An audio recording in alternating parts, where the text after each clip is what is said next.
नमस्कार, मैं सुबोध कुमार। आप देख रहे हैं खबर नेशनल टाइम्स। और जैसे कि अभी कुछ समय पहले आपने देखा था कि राष्ट्रीय मूल निवासी संघ का कार्यक्रम हुआ था, महिला संघ का कार्यक्रम हुआ था महिलाओं की जागृति के लिए। तो अभी हमारे साथ उपस्थित हैं आरती दिनकर जी, जो कि राष्ट्रीय मूल निवासी महिला संघ की राष्ट्रीय उपाध्यक्ष हैं। तो अभी इनसे बातचीत करते हैं। मैडम, मुझे बताइए कि सबसे पहले तो कार्यक्रम के बारे में बताइए कि आज जैसे जो कार्यक्रम हुआ था उसको लेकर क्या कहना चाहती हैं आप?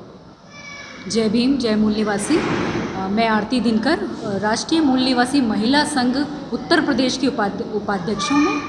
और आज जो कार्यक्रम हमने गाज़ियाबाद में लिया है, ये कार्यक्रम हमारे मूल निवासी समाज की जो हमारी महिला वर्ग है उनके लिए, उनकी जन जागृति का कार्यक्रम था। और वो लोग किस तरीके से अपने समस्याओं का समाधान करें और ये इस चंगुल, इस जो समस्याएं उनको चारों तरफ से घेरी हुई हैं, उससे कैसे निकलें, उसके लिए ये कार्यक्रम था। और महापुरुषों की जो विचारधारा है उसको पहुंचाने का और उनको समझाने का कार्यक्रम था। मुझे बताइए जैसे कि जो अभी जितने अत्याचार हो रहे हैं, जैसे कि हर रोज़ या यदि हफ्ते की बात करूं तो कम से कम 3 से 4 या 4 से 5 वीडियो आ जाते हैं। लेकिन अगर हमारे जो कार्यक्रम होते हैं, जैसे हम कहते हैं कि ब्राह्मणवादी, एक तो ब्राह्मण या फिर ब्राह्मणवादी, तो जो अत्याचार हो रहे हैं उनमें सबसे ज़्यादा जो हाथ होता है, जैसे जब खुलासा होता है और कार्रवाई होती है तो सबसे ज़्यादा हाथ क्या ब्राह्मणों का होता है या फिर उसमें ओबीसी, हमारे ओबीसी भाई भी शामिल होते हैं?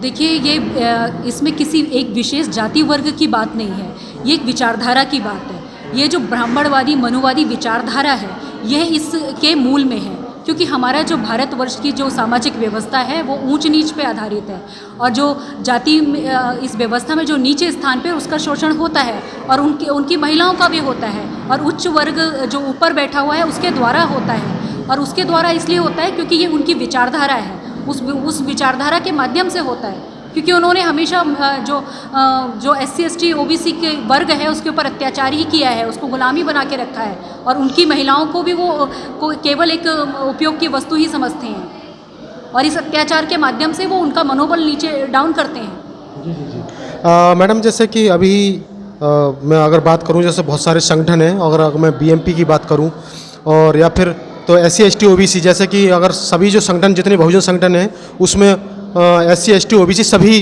पूरे समाज के लोग हैं। लेकिन फिर भी अगर हम जैसे देखने को मिलता है कि बहुत सी जगह अधिकतर जो OBC समाज है वो अभी तक समझ नहीं पा रहा है। और सबसे ज़्यादा जैसे अगर केसेस आते हैं तो OBC समाज की मैं अगर बात करूं, जैसे जाट हो गया, गुजर हो गया, या फिर पाली, मतलब जो OBC समाज में आते हैं वो अधिकतर दलितों पर या फिर जो निचली जातियाँ होती हैं उन पर अत्याचार करते हैं। तो ऐसा क्यों, मतलब क्यों नहीं समझ पा रहे हैं अभी तक OBC समाज नहीं समझ पा रहा? देखिए, ऐसा हम नहीं मान सकते। आज OBC जो समाज है वो काफ़ी जागृत हो रहा है, चीज़ों को समझ रहा है, क्योंकि उस तक ये सामाजिक ज्ञान पहुंचा ही नहीं था। जो ये वर्ग है वो ब्राह्मणवादी सोच, उस व्यवस्था के कारण से उसी सोच को आगे समझते हुए इस अन्याय अत्याचार कर रहा था। तो असली जो अत्याचार करने वाली जो व्यवस्था है वो ब्राह्मणवादी व्यवस्था है। वो केवल जाट या OBC वर्ग को माध्यम बनाया गया था, वो माध्यम है, उनके माध्यम से कराया गया है। लेकिन आज हमारा वो वर्ग जो OBC वर्ग है वो भी जागृत हो रहा है। और ये आपको हमारे ऑर्गेनाइजेशन, हम राष्ट्रीय मूल निवासी महिला संघ राष्ट्रीय लेवल का ऑर्गेनाइजेशन है, और ये ऑर्गेनाइजेशन बामसेफ का ऑफशूट है। और बामसेफ में आज के टाइम में आप देखेंगे कि आपको SC ST OBC माइनॉरिटी सभी वर्ग के लोग मिलेंगे, और उस सभी वर्गों से महिलाएं भी मिलेंगी हमारी साथ। तो ये एक वास्तव में अब चीज़ें जो एक मूल निवासी जो कॉन्सेप्ट है, वो जो मूल निवासी कॉन्सेप्ट अब डेवलप हो रहा है, अब OBC जागृत हो रहा है। अब उनकी विचारधारा पहुंची नहीं थी, वो जागृत करने का जो जागृत होता है। देखिए, आज अगर SC वर्ग जागृत है या उसको चीज़ें समझ में आ रही, तो उसकी ड्यूटी है कि वो OBC वर्ग को जाके समझाए, जागृत करे। तो वो हो रहा है। और आपने आज के कार्यक्रम में भी आपने देखा होगा कि आपको हमारे समाज में जो महिलाओं के संगठन में जो हमारे बीच में जो एक हमारी मेहमान आके जिन्होंने कार्यक्रम लिया, वो बनारस से चलकर वंदना पटेल जी हैं। तो पटेल जी किस समाज को रिप्रेजेंट कर रही हैं। दूसरी जो हमारी महिला साथी थी वो मुस्लिम वर्ग से हैं, वो विद्यार्थी मोर्चा से हैं वो। तो आप सोचिए, तो ये हम नहीं कह सकते, क्योंकि ये जागृति उन तक नहीं पहुंची। वो लोग अनभिज्ञता में, अनजाने में हमारे ऊपर शोषण कर रहे हैं। जिस दिन वो जान जाएंगे ये शोषण समाप्त हो जाएगा। मतलब आपके कहने का मतलब ये है कि अभी उन तक ये विचारधारा भी उन लोगों तक नहीं पहुंची है। हाँ, कम पहुंची है लेकिन पहुंच रही है। ऐसा नहीं कह सकते कि नहीं पहुंची है, पहुंच रही है। और हमारे साथ ओबीसी वर्ग के लोग जुड़ रहे हैं। बामसेफ ऐसा ऑर्गेनाइजेशन है जो सबको एक साथ लेके चल रहा है और वास्तव में वहाँ मूल निवासी कॉन्सेप्ट डेवलप हो रहा है। मैडम, जैसे कि ईवीएम के बारे में अगर हमें बात की जाए तो क्या, जैसे कि मैं और राजनीतिक दलों की बात करूंगा, तो क्या जो कोई भी राजनीतिक दल, अगर जैसे कि अगर सपा हो गई, बसपा हो गई या फिर और पार्टी हो गई, क्या कोई अभी इसकी आवाज़ नहीं उठा पा रहा? जी देखिए, ये जितने भी राजनीतिक दल हैं उनकी अपनी प्रॉब्लम है, क्यों नहीं उठा पा रहे। हर राजनीतिक पार्टी अपने लाभ और कहीं ना कहीं उसके ऊपर जो दबाव है उसके चलते वो डिसीज़न नहीं ले पा रहे। लेकिन उनको सोचना चाहिए कि वोट उनको जनता देती है, वो जनता की वजह से वहाँ चुनकर बैठे हुए हैं, तो वो जनता के प्रतिनिधि हैं। जनता के साथ वो धोखा नहीं कर सकते। इस आवाज़ को उनको उठाना ही होगा। ये उठाएंगे नहीं तो धीरे धीरे जितनी भी राजनीतिक दल है, चाहे वो बहुजन समाज के राजनीतिक दल हों, वो भी धीरे धीरे खत्म हो जाएंगे। तो ये ईवीएम के विरोध में तो एक जन आंदोलन करने की आवश्यकता है और इस जागृति को बामसेफ लगातार इसको बढ़ा रहा है। और इसी क्रम में इटावा में एक बहुत बड़ा आयोजन हो रहा है और इसको एक बड़ी रैली के रूप में हम लोग अपनी शक्ति दिखाना चाहते हैं कि ये ईवीएम मशीन एक बहुत हमारे जो डेमोक्रेसी है, इस डेमोक्रेसी के लिए ये ईवीएम मशीन बहुत बड़ा उसके लिए घातक है और वो ख़त्म कर रही है हमारे देश के प्रजातंत्र को, जिस प्रजातंत्र को हमने इतने संघर्षों, इतने उससे संजोया था, बनाया था, आज वो तहस नहस हो गया है। आज हम कहाँ जा रहे हैं? हम हमारे ऊपर फिर से वही गुलामी, जो आज पहले अंग्रेज़ थे, गोरे गुलाम थे, आज दूसरे गुलाम हमें बनाने के लिए आ गए हैं, तो दोबारा गुलामी की तरफ लेके जा रहे हैं और कुछ नहीं है। तो ईवीएम को हटाना तो बहुत बड़ी ज़रूरत है। मैडम, जैसे कि अगर मैं 2017 की बात करूं, 2017 के इलेक्शन हुए थे, तो जैसे कि अगर और अन्य पार्टियों की बात करूं और बीएमपी, जैसे कि अगर बामन मेश्राम जी की बात करूं, तो बहुत शुरू से ही ईवीएम पर हमेशा मतलब लड़ाई लड़ रहे हैं। लेकिन अगर बाकी राजनीतिक दलों की बात करूं तो 2017 में सपा की तरफ से, अखिलेश की तरफ से भी ये बयान आया कि ईवीएम में चोरी है, और वहीं मायावती ने भी जब हार हुई और हारने के बाद ये बयान आया कि ईवीएम में चोरी है। तो इसकी आवाज़ तो मतलब जैसे कि बयान तो सभी के आ रहे हैं। और वहीं अगर जैसा कि अब मैं अगर बामन मेश्राम जी की बात करूं तो हमारे बामसेफ की तरफ से भी ये बोला गया था कि 2019 के इलेक्शन में हम 3 लाख ईवीएम तोड़ेंगे। तो लेकिन मैडम ऐसा तो नहीं हो पाया। देखिए, ये आवाज़ें बेशक उनके बयान आए हैं, बयानों से कुछ नहीं होता है। केवल बयान दे देने से क्या समस्या खत्म हो गई? क्या उन्होंने ज़मीन पर आके लड़ाई लड़ी? क्या उन्होंने कोई इसके लिए बड़ा आंदोलन किया? क्या उन्होंने इसके लिए रैली बुलाई?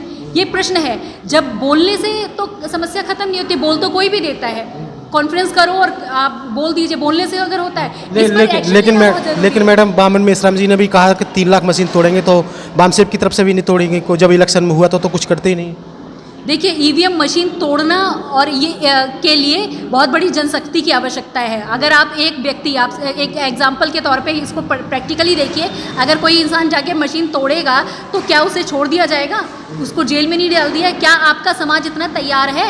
क्या SC ST मूल निवासी जो समाज है, क्या वो इतनी मजबूती से तैयार हो गया है कि वो जेल में जाने के लिए तैयार है, या तोड़ने के बाद जेल की सज़ा काटने के लिए तैयार है? आपका समाज इतना क्या ताकतवर है? आपका समाज तो अभी केवल रोटी की अपनी लड़ाई लड़ रहा है, अपने संघर्ष की लड़ाई लड़ रहा है। तो वो इस मशीन तोड़कर जेल में जाने के लिए तो तब तैयार होगा ना जब वो आपकी ताकत निर्माण होगी। आप जन आंदोलन के लिए सारी जनता को इकट्ठा कीजिए, मशीनें भी टूटेंगी। सब कुछ होता है जब आपका ताकत बन जाती है, तो ताकत निर्माण करने की बात है। अब समाज में लोग ताकत तो निर्माण कर नहीं रहे हैं और कुछ बोल भी नहीं रहे हैं। केवल बयानबाजी से नहीं होता है। और बामन मेश्राम जी ही अकेले व्यक्ति भी भारतवर्ष में पूरे जो ईवीएम की इस लड़ाई को लड़ रहे हैं। अभी तक तो ये मुद्दा बना ही नहीं था, कोई जानता भी नहीं था, और इसको लेके उन्होंने परिवर्तन यात्रा कितनी की, पूरे देश भर में जन जागृति का कार्यक्रम चला रहे हैं, यात्रा कर रहे हैं। तो एक अकेला व्यक्ति अगर इस यात्रा को चल रहा है तो लोग उसके साथ क्यों नहीं दे रहे हैं? उसका साथ नहीं देंगे तो ये डेमोक्रेसी आज तो जिसके पास जो कुछ है ना वो भी खत्म हो जाएगा कल। तो इसका मतलब 20 लाख मशीन तोड़ने वाला, मतलब 3 लाख मशीन तोड़ने का वो भी सिर्फ बयान था? जी नहीं, बयान नहीं था। आप इसको सक्षम इसको बना के देख सकते हैं। आप ताकत निर्माण कीजिए, आप कुछ भी, आपको तोड़ने की आवश्यकता ही नहीं पड़ेगी। वो ईवीएम को तो आप अपनी ताकत से यूं ही हटा देंगे, लेकिन आप ताकत तो निर्माण कीजिए, आपको तोड़ने की ज़रूरत ही नहीं पड़ेगी। आप इस जागृति के काम को बढ़ाइए, तो आगे तो कीजिए, लोगों तक लेके तो जाइए। लोग खुद ही तोड़ना शुरू कर देंगे कल को। मतलब कहने का मीन्स ये है कि हमारे जो SC ST या OBC समाज है उसमें अभी एकता नहीं हो पा रही। जी, समाज में एकता की ज़रूरत है, समाज में ताकत निर्माण करने की ज़रूरत है। समाज जिस समय सक्षम हो जाएगा, EVM अपने आप हट जाएगी, उनकी मजबूरी हो जाएगी कि उनको हटाना पड़ेगा, तोड़ने की तो आवश्यकता पड़ेगी नहीं, मुझे लगता है। मैडम अभी जैसा अभी आपने अपनी स्पीच में कहा था कि जो हमारी मीडिया है अभी जैसे करवा चौथ आने वाली है या फिर तमाम पूजा पाठ के बारे में 30 त्योहारों के कार्यक्रम दिखाती रहती है, लेकिन वहीं आपने सोशल मीडिया के हमारी जो मेन मीडिया है वो बहुजन मीडिया है, सोशल मीडिया है, तो वो हमेशा हमारे प्रोग्राम कवरेज करती है और जन जन तक पहुंचाती है।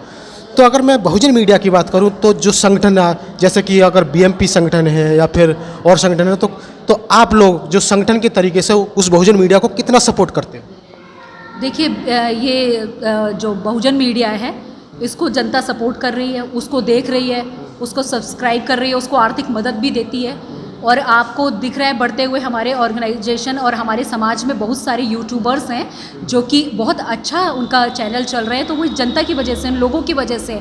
उसमें कोई आपको ऊपर से सवर्ण मीडिया आपको उसमें वो नहीं आपको सपोर्ट कर रहा है, उसमें बहुजन समाज ही आपको मदद कर रहा है। तो ये तरीके हैं और करना भी चाहिए, आगे समाज को करना चाहिए। और जितना हमारा समाज है उसको अपने बहुजन समाज के जो यूट्यूबर्स हैं, जो बहुजन मीडिया है, जो कंटेंट है, उनको ही ज़्यादा देखना चाहिए, क्योंकि अब जो है बहुजन मीडिया ही असली मीडिया है। हमारी आवाज़ उठाने वाला असली मीडिया बहुजन मीडिया ही, जो ये सोशल मीडिया यही बहुजन मीडिया है। जिस तरह से वो लोग अपनी मीडिया को इतना मतलब मजबूत करते हैं, सपोर्ट करते हैं, जैसे कि तमाम वो एक एक चीज़ पर सीरियल बना के तैयार कर देते हैं और जिससे कि हमारा माइंड ब्रेस करने का काम करते हैं, तो क्या हमारे जितने हमारे समाज है या फिर हमारा संगठन है, कि हमारे संगठनों को नहीं करना चाहिए कि हमारी मीडिया भी मजबूत हो? और जो भी जैसे, क्योंकि अगर कोई युवा जैसे बेरोजगार होते हैं या फिर अपने परिवार छोड़कर या फिर जो जॉब है उसको छोड़कर वो समाज के उस प्रति लगन के रूप में आता है और कवरेज करता है प्रोग्रामों को, तो क्या उसको उस मीडिया की सपोर्ट करनी चाहिए नहीं चाहिए सब संगठनों को?